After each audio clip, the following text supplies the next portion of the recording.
You can't just flip the switch one day and go from a CapEx model over to an OpEx model. So you need to be able to bridge the gap, and we can help folks through some of those financing things. That was Dean Reverman from BlueStar, and I'm Kenton Williston, the editor-in-chief of insight.tech. Every episode of the IoT Chat, I talk to industry experts about the technology and business trends that matter for developers, systems integrators, and end users. Today I have the privilege of talking not only with Dean, but also Mark Fraker from BlueStar. We'll be looking at the technologies and opportunities coming down the pipe for systems integrators, resellers, and MSPs, and how you can get ahead of the curve. What I'm most excited about, though, are the new business models that BlueStar has opened up with its financial partners. They've done some really creative thinking that will allow you to turn your business into a subscription-based model that not only brings in recurring revenue, but is also super affordable for your customers. So, Mark, Dean, first of all, welcome to the show. Really great to have you here. Thanks for having us. Thank you very much. First, let me give you the opportunity to say a little bit about what in the world BlueStar is and what you do. They're at BlueStar. So, Mark, if you want to give me your quick bio. Sure. Mark Fraker. I'm the Vice President of Marketing for BlueStar. I've been with BlueStar about 21 years. And if I had to sum up exactly what BlueStar is, we're one of the leading global distributors of technology solutions for hardware, software, and services for the value-added reseller community, the MSPs, and technology software companies around the globe. So currently right now, we probably provide services for approximately 12,000 resellers and software companies in about 117 countries. Quite impressive. And Dean, what's your role? My name is Dean Reverman. I'm the Global Marketing Manager here at BlueStar. And so I take care of or am in part of any of the marketing activities that we do here at BlueStar. And just to kind of add on to what Mark said there, BlueStar is truly a value-added distributor. So our differentiator in the marketplace is providing value adds that are different through support, configuration, education, financing, marketing, things like that to enable our partners in the marketplace. Well, I'll start out on that one, but basically 2020 was the year the temperature scan became more important than the barcode scan. We had all types of solutions popping up, and I think truly what the pandemic did is accelerate the advancement of new technologies and solutions, all across the globe. We had a lot of tech companies pivot.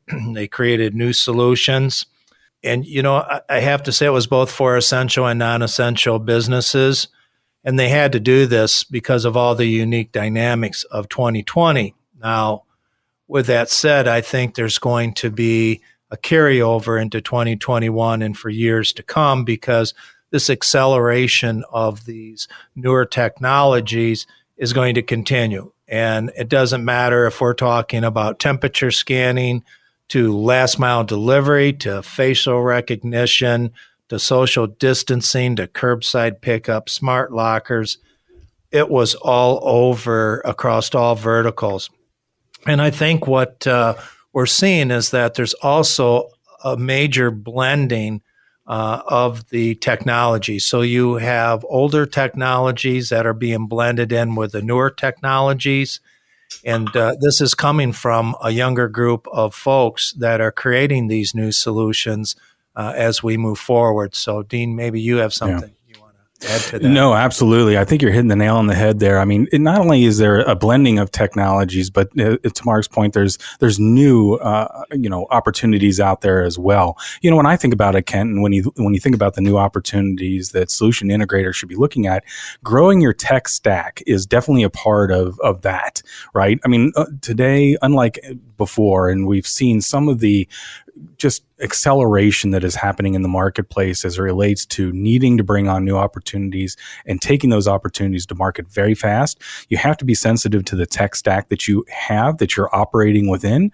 And sometimes that means developing your ecosystem, getting outside of your comfort zone and understanding what's happening out in the marketplace. For example, as Mark already touched on, we're seeing a tremendous amount of opportunities in access control. And so, yes, that's the use of AI, maybe it's the use of temperature control, validating who's there, making sure that we're doing surveying at the point of entry into any building. And this could be front of house, so as it relates to hospitality, retail, or in senior care facilities, things of that nature. When people are coming in and visiting, there's opportunities there. It can be back of house for any MSP that works in a scenario where there's back of house folks, like in warehousing, or just need access to a building. So that whole area, if you will, is completely changed, and a lot of the technologies that are involved in there have seen rapid adaptation through this pandemic. So when even though you're having some of this adopted today, a lot of that's going to be still relevant in a post-COVID world as well.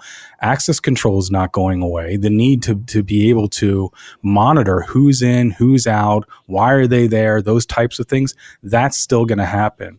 Some other technologies and opportunities that we're seeing the system integrators, I know, are very aware of would be like kiosks, right? We're seeing a lot of on-demand customer experience. And in our world, Mark, I think you'll agree, that on-demand, that customer experience is always key. Right. And for MSPs, system integrators, they have to understand that the end users in many markets are building solutions around the customer experience. Kiosks can do that. They bring an on-demand type of a structure that definitely plays into the younger generation's desire to control the experience, be in control, if you will, of the order taking and things like that. So we're seeing a lot opening up there as well. So just a couple ideas off the top of my head there. But, security plays a role in that as well. And I know that a lot of solution integrators are getting into that, understanding deeper, as these new opportunities, as they try to wrangle, if you will, and pull the reins on some of these new opportunities that are in the marketplace that I'm sure their customers are coming to them with. There needs to be an eye on security. And, luckily what the good news here is that you start leaning on partners that have solutions around that. For example, BlueStar has a security as a service solution that we can enable partners with, and they can go to market with a very robust system that from WatchGuard and others that have a complete software solution wrapped up that they can drop into place and have a nice robust security around the solutions, the edge devices that they're putting into place. So that's another opportunity out there. So yeah, for sure. And I think, to kind of boil down everything you're saying, the opportunity space is changing. Mm-hmm. Some things people were doing, maybe they're not doing, or they're doing differently, or they're investing less in, what have you.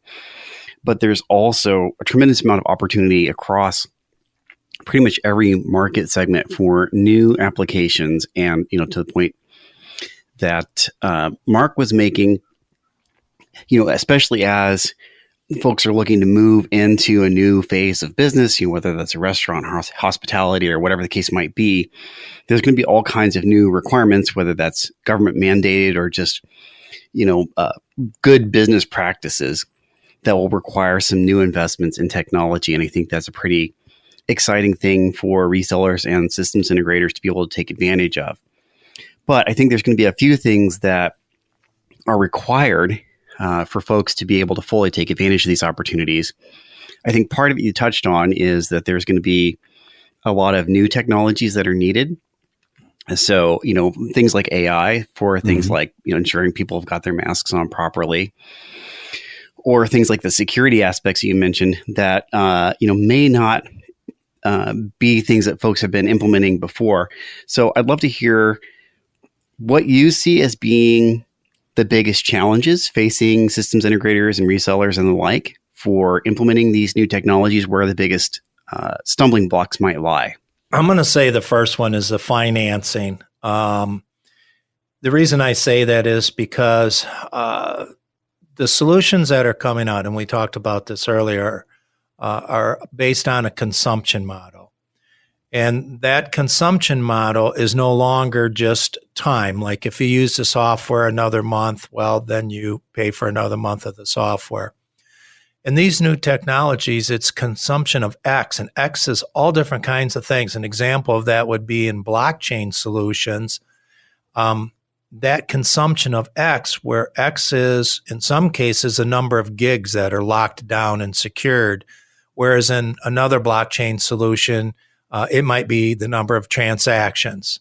If you took something like last mile delivery, consumption of X could be the number of parcels delivered. In another one, it's the number of miles delivered. And even in another one, it's the number of transactions. So what's becoming very complicated is how do you bill for all those new different types of consumption models? And when you think that, by the year 2024, 40% of our channel is going to retire, well, that still holds true for all of the folks that we're selling these solutions to as well. And then by the next year, 2025, 75% of the channel owners are going to be millennials or younger. And, the thing is they consume technology totally different than the baby boomers, right? So this is going to become even more important to how do you go out and finance this deal and set up these new consumption model. I think the second problem or second challenge is really the hiring of the right resources. Just to give an example, it's no longer a data analyst is what it was called for many years, but now there's many institutions that have studies for data scientists, and it's an entirely different skill set to a large degree to go out and incorporate that into all of these AI solutions. And then I think one of the other challenges is the integration of new technologies into their current offering and relying on more partnerships. Because of all the APIs that are out there, a lot of these tech companies are coming into the market, and rather than trying to go out and sell part of the solution, it's much easier to sell the sum of the solution, but they have to incorporate all of these new partners. Mm-hmm. And the question becomes, how do you pick the right partner, right? Mm-hmm. Nothing is worse than picking a partner and it not working out and having to restart back over in a short period of time. So on my list, I think those are the top three. Dean, you probably have a different list, or I'm going to keep going on that partner one because that's I had that on my bullet list as well. And you're absolutely right. As I mentioned, it's that tech stack that I think a lot of system integrators are now being forced to understand even more than they'd had in the past.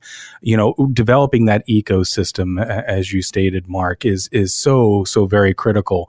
And the key there is that you don't have to reinvent the wheel. You don't have to be the system integrator out there that develops the next whiz bang whatever. Things are happening at way too fast of a speed in order for that to occur. You just need to be able to connect your cart to the right solutions and have things that can vet the solutions out there. Now, when you work with partners, and I would obviously advocate a partner like BlueStar, work with a distributor like BlueStar. We have programs like Tech Connect that are specifically designed for this, to help the ecosystem out there of resellers, of solutions integrators, MSPs, understand what's happening in the marketplace and trying to connect the dots so that we can all be healthier at the end. Understand that the vendors are moving in this direction too. They completely understand the fact that the if you will, the necessity of having an ecosystem and developing that. So I would encourage solutions integrators even more today to look at their vendors and what they're doing and make sure that you're partnering up with them, because they as well are vetting some of these solutions out there and getting a better understanding of what's happening in the marketplace. A lot of neat things come out of that. I mean, for example, and Mark, I know you and I have been involved in this with a company like FaceMe, working with Advantech. I mean, here you have a facial recognition company that really, number one in the country or in the world. Number one in the world, right? You have to be able to get with the right partners like a FaceMe who can develop those types of solutions. They've got great support behind infrastructure. They understand the channel. They understand how to do OpEx business models. They understand how to work with vendors. And so, navigating that field sometimes can be a challenge. Sure. I mean, they got 200 patents to the company, right? Right. that's the type of partner you need to be successful. 100%. And because facial recognition is one of those opportunities, it's not going away. Right. When you think of the advantages that it brings, it just brings this advantage of convenience, whether you're opening a door, whether you're unlocking your bank account securely, whether you're whatever it is, you're going to start seeing a lot of more of that being in place. So yeah, I'm with you, Mark. I think the tech stack is definitely one. And then getting back to the financial, and I think we'll get a little bit more into this, Kenton, right? Some of the financial considerations of how our world is changing now that we've had, not just in the COVID, but post-COVID and where the whole community is going, right? Yeah, absolutely. And I think to the point you're making there, historically, the way that resellers and systems integrators and folks like that made their money was by installing equipment, selling solutions, things like that. And I actually, long time ago, I'd rather not say how long, worked for one such company. I used to install computer networks in school systems back in the Midwest where I grew up. Yeah. So, that was the entirety of the business model was to go in there. I was crawling through all kinds of odd spaces in these public schools to run physical cables. And that's where the money was made. Right.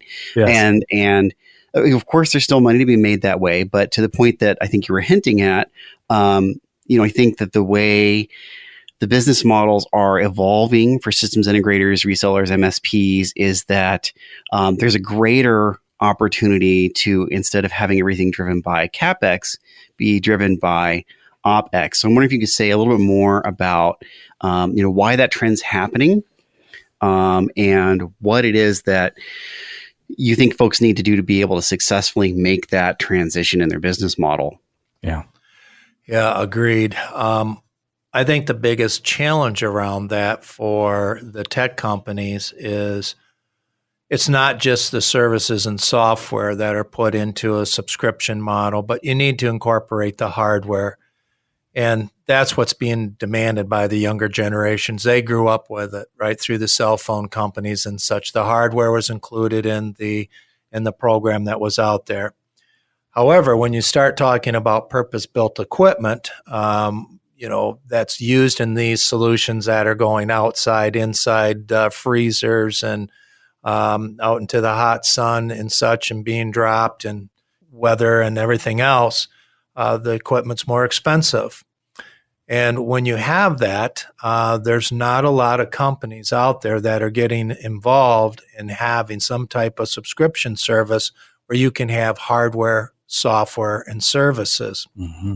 And BlueStar realized this, and this is something that, a couple of years ago, actually going back about 5 years, we tried to work with different financial institutions and really didn't have any takers until finally we found a financial institution that we partnered with.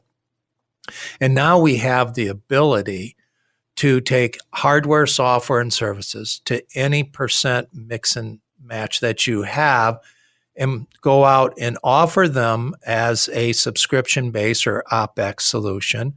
But if the reseller chooses, they can be paid upfront 100% at the day of installation. Mm-hmm. Now, if they want, they can go 80-20, get 80% upfront, 20% over the life of the contract and on a monthly basis, 50-50, 70-30, whatever they want. So it's very, very lucrative. And it makes it easy for the tech companies to go out and sell this, offer the OpEx and be paid in a CapEx. I think the other advantage is if I said to most of the people on this podcast, are you going to be using the same cell phone in 3 years? Your answer is probably no, right? You want new technology. So why would any of us expect our customers to use the same technology 3, 4, 5 years later? Why wouldn't they want to take advantage of 5G and so on? It makes all of our applications and our solutions run better. So why not provide that? So the other component that we added is called a rip and replace, where after 3, 4, or 5 years, we'll come in with the reseller and replace all of the hardware, all the software and the services and put it back in and start all over again. So from the end user standpoint, they're getting the newest and greatest solution out there, both from software services and the hardware. And the reseller, it makes it very sticky for the tech company to retain that account. So I think those are a couple of things that we've noticed that is so important as this is starting to change and move over to an OpEx. And so we had to have something that would fit every tech company's business plan, whether they had a direct sales model or an indirect sales model. And this program really opened up doors, and to the point that when we got involved in COVID last year, the finance company that we worked with, and it's still in place today as we speak, is that they off-deferred payment plans. That's right. Mm-hmm. So if you need to bring in a deal into a new quarter, or if you need longer times for payback because of COVID, this was a great way to do it. And it wasn't just 3 or 4 months. We had some people that were asking for 1 year deferred payments. So very, very lucrative program. Yeah. And to Mark's point, it is, and Ken, the way you queued it up, it is really a changing landscape. I mean, the subscription wave is here, right? I mean, I don't know where we are in the wave, but it's definitely happening. And when you look at the younger generations, the way the millennials buy, just the behavior of the society, it is much more embraced today than it ever was in the past. I love your analogy, Kenton, of crawling through the crawl spaces and running wire. There's always going to be a need for that, but the way that companies are funding it, completely different today, and the need has to be there. So as solutions integrators or are out there, they have to understand that they have to stay on the edge of this. They have to be in the driver's seat of that, and the financing tool is absolutely a way to do that. Now, the hybrid SaaS program that Mark just spoke about, there aren't that many of those in the universe out there. We feel like we're very unique in that. But what that does, Kenton, is it really helps these solutions integrators bridge the gap. I mean, you can't just flip the switch one day and go from a CapEx model over to an OpEx model, or it's very difficult to do that without a significant amount of planning and maybe some deals that are very advantageous towards that. So you need to be able to bridge the gap, and we can help folks through some of those financing things. But really good question there. Some interesting things I think both of you have raised, about the merits of this CapEx approach. I think in particular this rip and replace program you've been talking about is pretty noteworthy. Usually I think when people contemplate an OpEx business model, it's like, well, I'm going to get my physical infrastructure set, and then I'll have services that run on that. And that'll be the subscription. And what you're pointing to is something that has been common, like in the IT space, where either the companies themselves or the resellers would have, ongoing refresh, so that, every so many years, everybody in the company has a new laptop, so they're not running on something that's old and crusty. Right. And it's also common in the consumer space, right? Like if you've got an Apple Plus kind of plan where, every year you can get a new phone.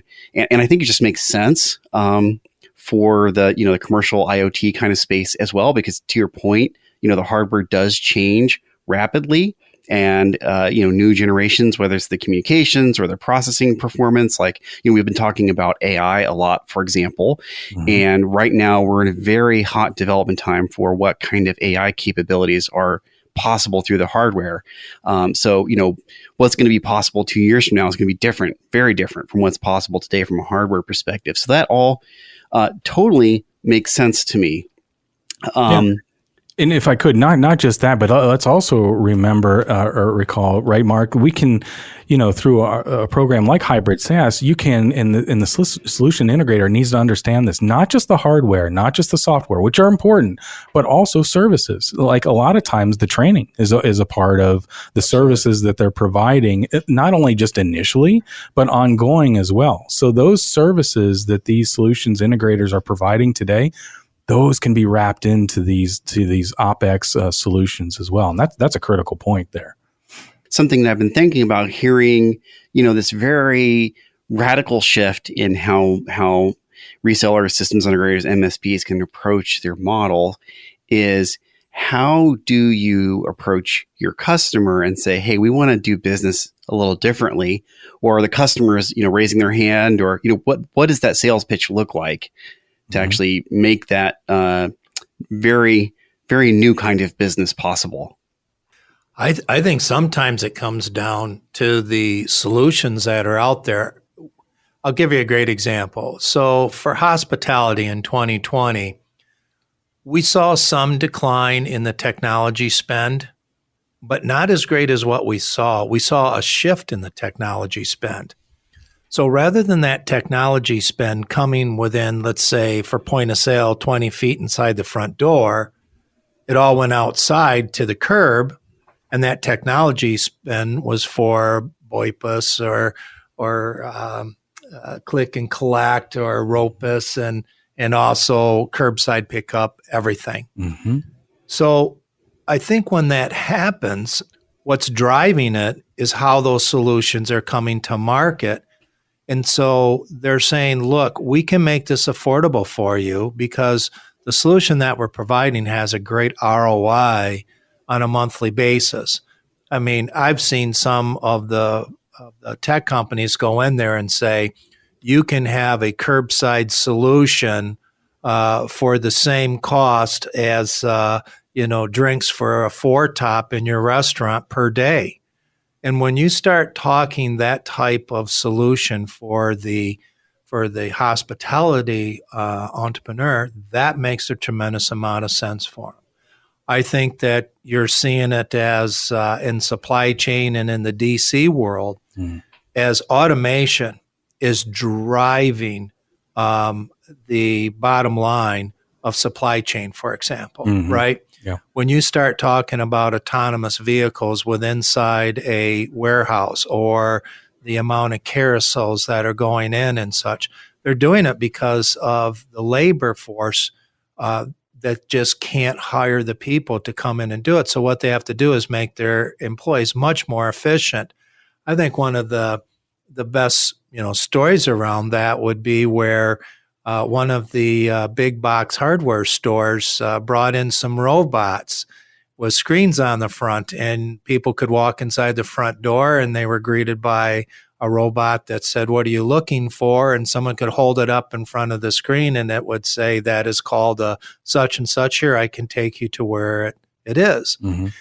And they thought it would have an adverse effect on their labor force, that they would think that they were replacing them. And the opposite happened. Everybody wanted to have that robot in their department to help take care of pricing and inventory and everything else because it freed them up to have more customer one-on-one experiences. Yep. So I think a lot of this has to do with the new solutions that are out there and what the consumers are demanding of the business owners today.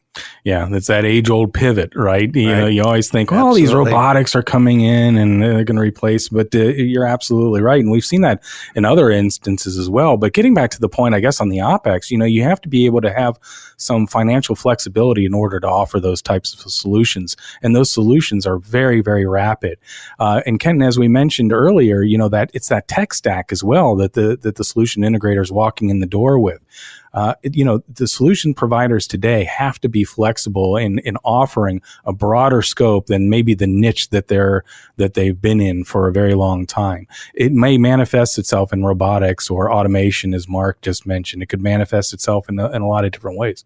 But having the financial capabilities through programs is key towards that. Sure. I mean, you look at the SMB market out there, right? Mm-hmm. So 90% of the small businesses go under because they're undercapitalized, right? Doesn't matter what vertical they're in, they're undercapitalized, and that's why they go under. Mm-hmm. So when you take something like an OpEx and put it out in front of them, it makes it very attractive for them to continue and take that along their journey. Plus, as Kenton brought up, when you start talking about a rip and replace, that even makes it more attractive to them because they know they're always going to have that best technology out there. Yep. And to the younger business owner, they grew up with technology. Mm-hmm. They demand the best technology. Right. Yeah. You're not going to walk into one of their places and it not be 5G. Right? No. they would have a bit of an issue with that. Right. Absolutely. Yeah, absolutely. Something I'm curious about. So the ROI angle totally makes sense to me. Another factor that I'm curious about, we talked a little bit about security earlier, and that to me seems like a real potential benefit of this sort of approach? That you're not just sort of one and done with your security, but you've got a constant watchful eye and keeping things up to date. Is that something that end customers find as a compelling selling point for this sort of approach? I think so, and in one angle, why that not only just from the end consumer, but I guess another point here is that solutions integrators really need to become aware of the legal issues as it relates to security and things of that nature. I mean, parts of this channel, vendors, for example, are becoming very deliberate in who they choose to partner with. They want to partner with those that can commit to data ethics, adopt data handling practices that reflect their own values. I mean, what we're seeing in the marketplace is a need, for that, if you will, is the understanding of the legal issues. I mean, of course, you have things like GDPR over in Europe that kind of is this umbrella, if you will, that handles a lot of the concerns as it relates to that. Here in the United States, it appears as though the adaptation for similar types of things is happening at the state level. I agree with you 100%. And I don't think we have one vendor that we're dealing with where the discussion about security comes up, right? And they right now are doing a lot of partnering with companies that you might think that they're a hardware company, but they're also a software company, right? So they sell an appliance, but it also comes with a monitoring application to it. So as they go down the road, they're looking for any rogues that are coming into the enterprise system, notifying people, blocking them, and keeping that particular business safe and secure digitally. It's something that every RFP that I'm seeing come back from any end user through our reseller channel and up to us when they ask us to participate in it, I haven't seen one in the last probably 3-4 years that doesn't have security brought up in it. Yeah. And, this leads me to, I think, a real key question. So we've talked a lot about the business models and how critical financing is to enabling all of this. But there's another aspect that I can imagine would be pretty frightening, frankly, to a reseller or an MSP or a systems integrator. And that is just the fact that we are talking about a very complicated combination of technologies. We're talking about, let's say you're in the retail space, for example, you're not just, dealing with a point of sale system anymore, but now you've got to think about AI and facial recognition and all these security concerns and, having the robots wandering around your store, right? And most of these are not going to be familiar to you if you have really been specializing in the point of sale business. So, I'd like to talk a little bit how you make that leap from, where you've been traditionally to now offering these very sophisticated, complicated solutions, because I think, and I'm interested to hear your point of view on this, that one of the key things about this is not only to, as you were saying, pick the right partner, but also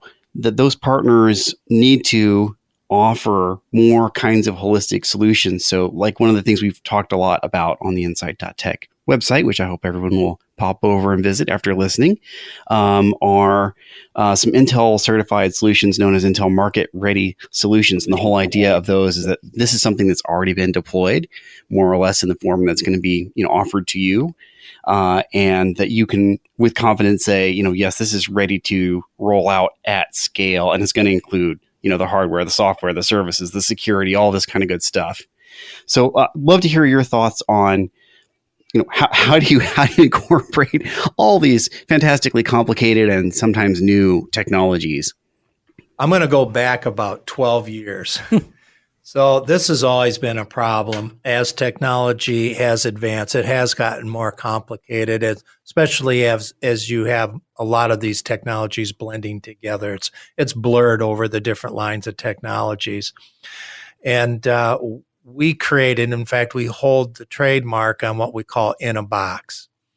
In a box, and we've put this out online so that if someone has an idea, similar to what you're talking about, Ken, where they want to take multiple technologies, multiple solutions, different hardware platforms, and bring them together, they can go to this portal and start answering questions and laying out what their ideas are and how it all fits together. When they hit submit on that, it comes into Dean's and my group and goes to a group of specialists that special in retail or government or healthcare and hospitality, digital signage, different technologies and verticals. So we have solutions across all verticals like that to help people understand this is my goal, this is what I'm trying to do. And then we take our resources, match them up, and try and help them find some incremental new revenue along the way. And that's a critical point there. I mean, Ken, to the beginning of your question there, it is really hard for a solutions integrator to understand and to navigate that world. I mean, I came out of that world. I completely understand, what it's like to be in charge of a company's direction. There you are, you do your day to day, but there's other opportunities out there. When you look at MRSs from an Intel and RRKs, things like that, or the in a box, as Mark was just mentioning, that in our case, in a box is an answer to the market demand for the need to solutions. So what I would advocate to solutions integrators, in order to take a step, you need to dip a toe in a particular area. Look for such things as the market ready solutions from Intel and or the in a box solutions that we have, because these will help you get there. Why? Because they're holistic solutions that have been vetted to a certain degree. For example, we're developing market-ready solutions right now with Intel, with great partners like Seneca and Navori on digital signage. We understand that there's a lot of solutions integrators out there that as businesses start opening up, they saw the advantage that digital signage brought to the marketplace and being able to do real-time messages, counting people and things like that nature. Well, that's going to continue to be pervasive throughout. So how do you get into that? How do you vet those types of solutions? Well, you look at market-ready solutions that are available there. That's just one example. We talked about facial recognition, yet another solution that we're developing right now with Intel and FaceMe and Advantech. So again, I'll just answer it by saying there are entities out there like BlueStar, like Intel, that are putting resources behind these solutions, vetting the partners along the way. So as a solutions integrator continues to develop their tech stacks, they should look at somebody like a BlueStar and the programs that they have in place to help them get down that path. They don't have to feel like they're out on an island. There are resources out there in those ways, and they should be utilizing them. To kind of wrap up everything I think I'm hearing you say, it's that we're in an environment now where there is an opportunity and perhaps even a requirement, a need for systems integrators to rethink the entirety of their business model, which can be a pretty, frightening proposition. But the reality is there are a lot of things, a lot of resources available to them that can make that exercise actually pretty painless. That's it. Because they have resources with companies like BlueStar, with Intel, folks who can not only help them make the leap to the new technologies and to being able to actually offer the sort of sophisticated services, but even the financing and the training to not have to reinvent the wheel, so to speak, on all these fronts and to be able to fairly seamlessly make this transition. Yeah. And that's it, Kenton. And I don't know that we need to scare people and saying they got to change their business model tomorrow, but I definitely would think that solutions integrators are, if they have a long-term plan, a 2-year, a 3-year, a 5-year plan, they should be morphing into these types of things so that they can continue to progress and take advantage of where the marketplaces are going as it relates to OpEx, as it relates to these types of solutions. And yes, it's sometimes is difficult to do, but understand that there's partners out there that have resources that you can lean on to do that and build on your ecosystem. It's critical. It's going to be critical for solutions integrators moving forward. Excellent. Well, that just leaves me to say thank you so much to both of you for joining us. Oh, absolutely. It was a pleasure being here. Ken. Yeah. So, Mark, Dean, where's the best place for folks to find BlueStar online? Well, yeah, go to BlueStarInc.com. That's where you can find us there. Right. Yeah. At Think BlueStar is where you want to find us in Twitter. Of course, you can find us on the Instagram as well. And we have a LinkedIn profile as well. So any of your social needs, that'd be the best way to see us there. Yep. Fabulous. Well, thanks again so much for your time. This was really an interesting and enlightening conversation. Very good. Thank you. Thank you once again, Kenton. Yeah, thanks, Ken. Appreciate it. And thanks to our listeners for joining us. This has been the IoT Chat. If you enjoyed listening, please support us by subscribing and rating us on your favorite podcast app. We'll be back next time with more ideas from industry leaders at the forefront of IoT design.